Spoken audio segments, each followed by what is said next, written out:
बिस्मिल्लाहिर्रहमानिर्रहीम। अस्सलाम वालेकुम। 9th क्लास बच्चों, जो आज का आप लोगों का टॉपिक है वो हमारे पास है लैंड एंड सी ब्रीज, और ये आप लोगों का चैप्टर नंबर 9 से है और ये बिल्कुल उसी टॉपिक से रिलेटेड है, कन्वेक्शन के टॉपिक से, जो आप लोगों ने इससे पहले स्टडी किया है। कन्वेक्शन में बेसिकली आप लोगों ने पढ़ा था कि कन्वेक्शन में हमारे पास जो फ्लो ऑफ हीट होती है वो ड्यू टू मॉलिक्यूल्स होती है, और वो किस तरह होती है, from hot body to cold body की तरफ ट्रांसफ़र होती है, मॉलिक्यूल्स की सूरत में ट्रांसफ़र होती है। और वो एक फ़्लो था, मीन टू से कि एक कॉन्स्टेंट मोशन में जो मॉलिक्यूल्स हैं वो वार्म एरिया से कोल्ड एरिया की तरफ वो ट्रांसफ़र मॉलिक्यूल्स जोन से हैं वो होते रहते हैं। अब हम लोग अपना टॉपिक स्टार्ट करते हैं, जो कि हमारे पास है land and sea breeze, Naseem बरी एंड नसीम बेरी। सबसे पहली चीज़ जो आप लोगों को पता होना चाहिए, जो लैंड ब्रीज है उसको नसीम बरी कहते हैं, बरी का मतलब खुश्की होता है, और जो सी ब्रीज है उसको नसीम बहरी कहते हैं, बहरी का मतलब पानी होता है। अब जो आप लोगों को एक चीज़ जो सी बेसिकली याद रखने वाली है, चैप्टर नंबर 8 में आप लोगों ने स्पेसिफिक हीट कैपेसिटी का टेम्परेचर वो टॉपिक पढ़ा था, जिसमें हम लोगों ने पढ़ा था कि जो हमारे पास सॉइल है, जो मिट्टी है, उसकी जो हमारे पास स्पेसिफिक हीट कैपेसिटी है वो हमारे पास 810 होती है, और जो हमारे पास वाटर है उसकी जो सी स्पेसिफिक हीट कैपेसिटी और वाटर है हमारे पास वो 4200 होती है हमारे पास। मीन टू से हमारे पास इतनी एनर्जी रिक्वायर्ड होगी तो हम लोग 1 किलोग्राम ऑफ मैस का जो टेम्परेचर है वो 1 केल्विन तक राइज कर सकते हैं मिट्टी के लिए। और ये चीज़ जो सी है 4200, ये हमारे पास वो एनर्जी रिक्वायर्ड एनर्जी होगी जो कि हम लोग पानी का 1 किलोग्राम टेम्परेचर का 1 केल्विन टेम्परेचर राइज करने के लिए हमें एनर्जी रिक्वायर्ड होगी। अब सबसे पहली चीज़ जो इस टॉपिक में हम लोग डिस्कस करने जा रहे हैं वो हमारे पास ये है कि किस तरह हमारे पास हवाएं जो सी हैं वो लैंड टू सी चलती हैं और सी टू लैंड चलती हैं। अब क्योंकि हमारे पास जो कि से मिट्टी है, जो सॉइल है, उसकी हीट कैपेसिटी हमारे पास कम है, वो कितनी है हमारे पास 810 810 है, तो जाहिर सी बात है पानी की निस्बत उस जो हमारे पास मिट्टी है वो सूरज की एनर्जी को ज़्यादा जल्दी एब्जॉर्ब कर लेगी, और जो ज़मीन का टेम्परेचर है वो जल्दी बढ़ना शुरू हो जाएगा। और इसी तरह जो ज़मीन के ऊपर दिन में हमारे पास हवा चलेगी वो गर्म हवा की सूरत में चलेगी, और जौन सी समुंदर के ऊपर हवा चलती है उसको हम लोग सी ब्रीज बोलेंगे। और यहाँ पर जौन सी हवा दिन के वक्त चलेगी उसका टेम्परेचर ज़्यादा नहीं होता, क्यों?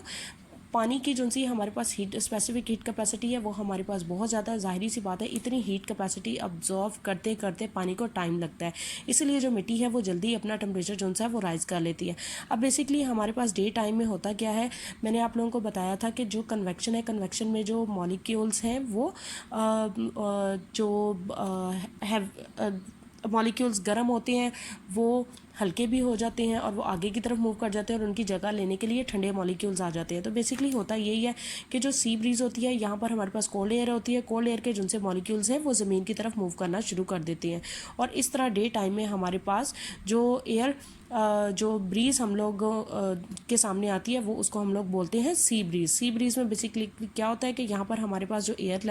होती है वो कोल्ड एयर होती है, और जो कोल्ड एयर होती है वो लैंड की तरफ मूव करना शुरू कर देती है। लैंड की तरफ क्यों मूव करना शुरू कर देती है? क्योंकि नंबर 1 यहाँ पर हमारे पास हॉट एयर होती है, टेम्परेचर ज़्यादा होता है, तो जो हमारे पास मॉलिक्यूल्स हैं ये तो आगे की तरफ मूव कर जाते हैं, एक फ़्लो बना रहता है, ठीक है। उस सूरत में ये आगे की तरफ मूव करते जाएंगे, और जो हमारे पास जो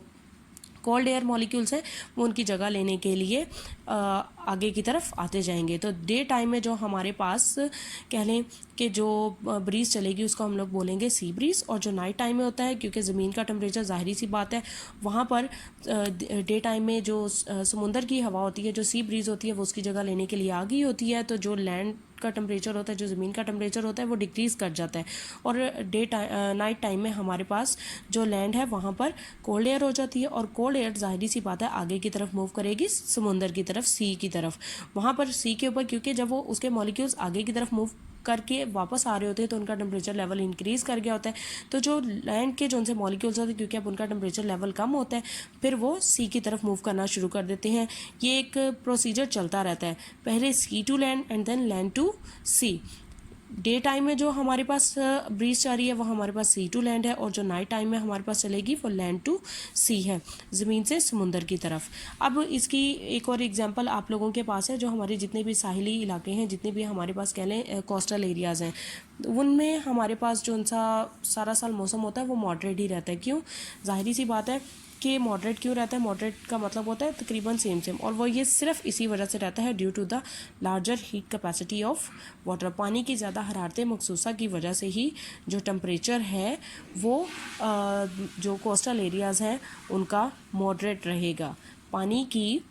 हरारत मखसूसा specific heat capacity of water is responsible for the moderate temperature of coastal areas. Okay बच्चों, ये आज का आप लोगों का टॉपिक था. अल्लाह हाफिज़.